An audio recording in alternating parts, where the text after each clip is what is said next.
Good morning mga idol. Pauwi na tayo galing trabaho mga idol. Ngayon ay 6 o'clock in the morning.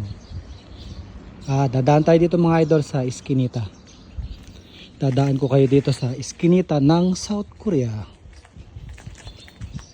Ayan mga idol. Ito yung Eskinita nila. Mga idol oh. May mga tanim sila. Mga nasa ano lang. Nasa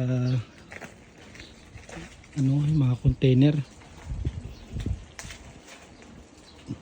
Ayan o. May mga kunting tanim sila. May sili.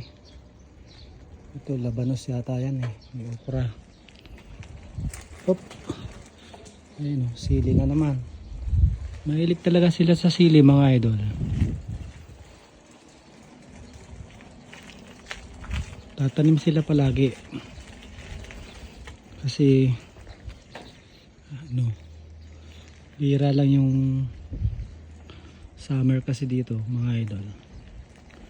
Ilang lang, tambuan lang. Kaya sila nagtatanim. Mga kapirasong lupa lang may tanim oh. Yun oh, mais. Tingnan yung lupa, kakapiraso lang. Tinaniman ng puro mais ayan. Dito naman may talong, may sili, may kamatis, sibuyas. Ayan o. Mayroong ampalaya mga idol. Ito ay patola. Sari-sari mga idol. Dito na tayo. Wala silang mga parking lot oh, mga idol. Yung kanilang mga sasakyan nasa gilid-gilid lang. Dito na naman tayo mga idol sa aking subdivision.